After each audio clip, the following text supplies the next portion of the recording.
Spooky season has officially started making its way to different parks, and King's Dominion is just 2 weeks out from opening up for its haunt event. Welcome back to Edutainment. My name is Eddie, and today we are back at the park to do one of our favorite things that it is to do here at King's Dominion, which is a haunt construction update. We were here about 2 weeks ago and saw some of the stuff that was going up. There should be a lot more that's going up because since then we haven't been back. We were over in Orlando for the opening weekend of Halloween Horror Nights, and then over at Busch Gardens for the opening weekend of Halloween over in Williamsburg. And now we're back. Let's check out everything that has gone up during that time, and also at the end we'll finish it off with checking out Raptora. It received its last piece of track, so it's completely done. All right guys, let's get inside the park and have some fun. All right, and before we make our way in, Halloween Haunt does start select nights September 20th through November 3rd, but this year we also do have a new event, Oktoberfest. Select days September 21st through November 3rd as well, so it's kind of coinciding with Haunt, but it's going to be a daytime event, as well as the Trick and Treats, which also runs the same days as Oktoberfest, but is more of a kid-centric event over at the Snoopy area of the park. So I'm excited to check this out during the day, so there'll be a reason to spend the whole day here, not just come when the night falls. And just over by the little intro sign that we get for Raptora, we got something small, but definitely something that wasn't here the last time we were here. We got these haunt signs or banners, but these umbrellas with this drapery. It looks nice and spooky. And as we continue making our way, it looks like those aren't the only umbrellas. We got some umbrellas here as well as if you pay attention, some of like the garland, as well as the, I don't know what you would call these, but wreaths. Yeah, wreaths, like the black wreaths on the doors, as well as, of course, we always have to pay respects to the beautiful water features here at King's Dominion. All right, and as we take a closer look at the wreaths over by Starbucks, it does look like they are like black roses and black flowers. I'm assuming that they aren't complete just yet. They're probably going to be decorated with some extra like colorful items, maybe some reds and greens that are going to be added there for some pop. And out from behind the fence, we have the facade to Cornstalker. Looking awesome. It does look like they've done some touch-ups. So I believe these two windows here with the tickets and the pumpkins, the pumpkin patch sale, are new. I don't remember them from the past. Let me know down below in the comments if it is something that you've seen in the past year, but that does look like a little extra touch of color. I don't remember that green and that blue being there. I do remember this distressed like white, and also I do remember this kind of like cart that they have here, but yeah, it's coming along.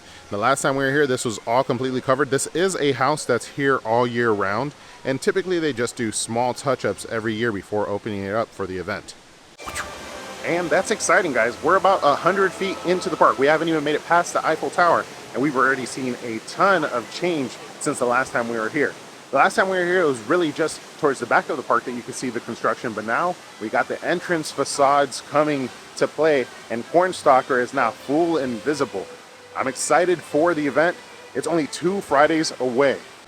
And just across from the Eiffel Tower and right behind the fountains, you can see right here, the stage is even coming along as well. Small touches, but things that are very noticeable. There's 2 shows throughout the night that run here. It's the opening show as well as a show that frequents, I think it's like every other hour or so, that will be coming up at this stage. And as you can see, they've already started to spookify it with like the cracks in the cement and the different layers here. Soon enough, we'll have a sign come up right here for the show names. Let's take a look on the app and see what the shows are, because they are kind of escaping me in my memory right now.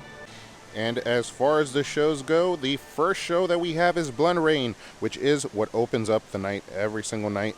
Do be cautious. This does have like pyrotechnics and different effects that are very loud, so if you have a little one with you, you may want to reconsider watching this show, or just reconsider bringing them to the event. It is a spooky event, and you should probably be like 13 or above is probably the recommended ages, but I'll leave that up to parents. And then the next show that will be at this particular stage right here up front is Conjure the Night. Another great show. I believe it started last year here and at Carowinds. Definitely a show that I'd look forward to seeing again come back to the event. It was great last year. And breaking news from underneath the Eiffel Tower. Finally, we could see that it still hasn't opened. Can you believe it? I don't think it's going to be opening this whole entire year, unfortunately. That would be the greatest surprise if it reopened for Haunt so that we could get those amazing views from up top that we miss so much. It's been now over like 2-3 years maybe that we've been able to get on top of the tower. Probably over exaggerating a little bit there, 2 years. Now at this point, the Eiffel Tower here is just a scenic element, almost just a paperweight at the event.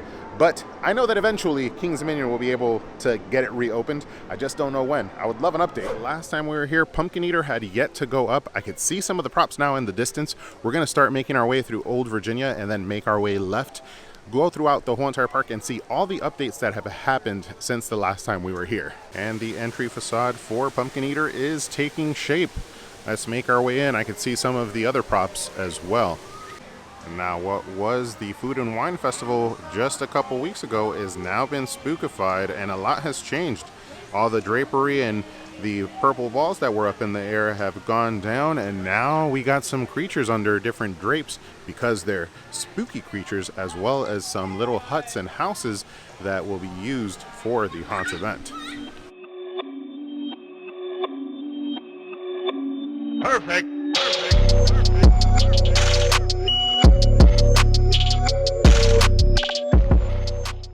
And just in front of the King's Dominion Theater, we have the spooky pumpkin carriage.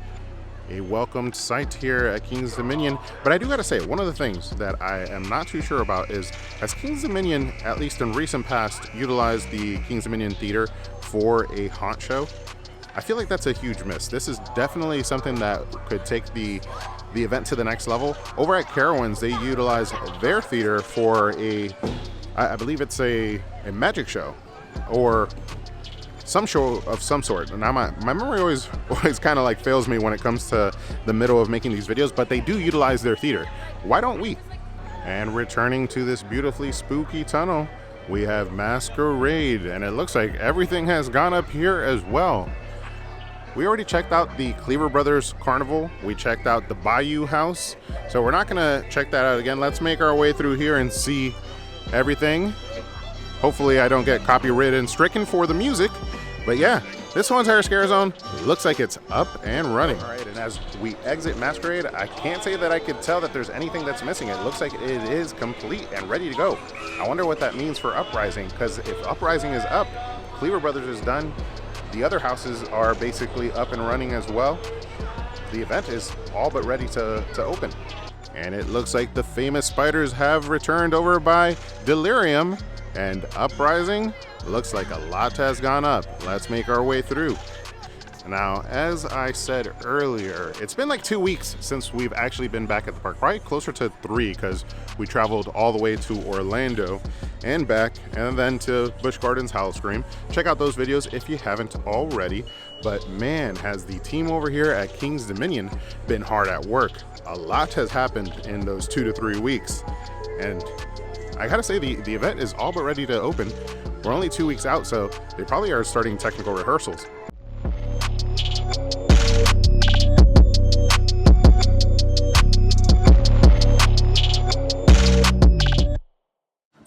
All right, so we're actually backtracking a little bit through Uprising because I saw something else going on over here. But just so you guys know, this year's event actually is going to be bringing us 6 houses, one of which is new, replacing Condemned. Kind of sad to see that go, but I'm excited to see something new come to the event, and it's MonsterCon, which does sound super cool. And with the whole Six Flags partnership, the rumor is some intellectual properties may be found inside of that house, which will be cool as well. And we are also going to be getting 4 scare zones and I believe 4 shows throughout the park. But I think I saw Trick or Treat's facade up. Let's make our way that way. Now in Candy Apple Grove, our last visit, we saw the construction for Cleaver Brothers Carnival, and now on our return, we see the facade for Trick or Treat. A welcome sight. This is definitely a fan favorite, and one of the house facades that I always tell people, make sure that you come up close and see the small details, because you could actually look through the windows and see stuff inside. Ooh, and that's kind of creepy, that doll right back here. Let's see if we get a good look at her. Ooh. And I've never noticed this, but it looks like the front door's open. What's going on over here? I'm not gonna climb on in. Well, you can't go left and you can't go right. but you can see in the front door and it looks very welcoming.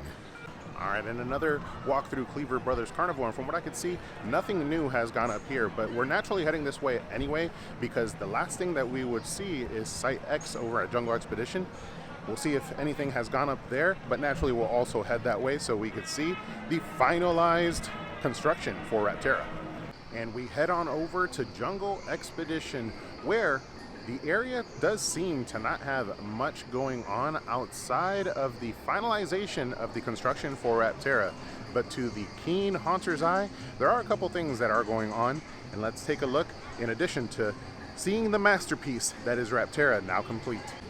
Now that I'm here, I'm really wondering how keen my eye is. Outside of these trucks seeming to be like in different places, I'm not too sure much is going on here in the form of haunt construction. They may be saving this till the end since they have Raptora construction that has just come to an end, but yeah, not much I see. But let's take a look at Raptora. Now, as Toombili makes its way to its load station, we look around and we really can't see all of Raptora, but you could definitely see that it is all complete. On the King's Dominion social media, they did post up the video of the last piece of track being added. So we know now for sure Raptora is ready to start testing. Now, how long before the testing begins, that'll be the next question, and what will the trains for Raptora end up looking like? I'm excited to see them hit the track. We should be able to get a pretty good view of them once they have been loaded onto the track. And then as soon as they start testing, I mean, it's gonna be hard for them to hide it from us through here, unless they start changing the hours of the park and only do it during closure. And wow guys, a lot is going on at King's Dominion. I'm excited. You can see it in my face. Haunt season is alive and well. We've already gotten our toes wet at some of the major events throughout the US. We started off with Halloween Horror Nights, then Busch Gardens Howl-O-Scream, and now we have so much still ahead of us. So I'm excited. We're kind of like in the middle of the juicy part of haunt season. Haunt here at King's Dominion will be starting very soon, and as you can see, a lot of construction has been going on throughout the park. And then we have Raptora, which has now been finalized and should be opening up early 2025. Guys, it was a blast to bring you guys along for today's construction update. We probably have one more left before Haunt officially opens its doors 2 Fridays from now. So up till then, I will see you on the next one. But don't forget to ask yourself, have you been entertained?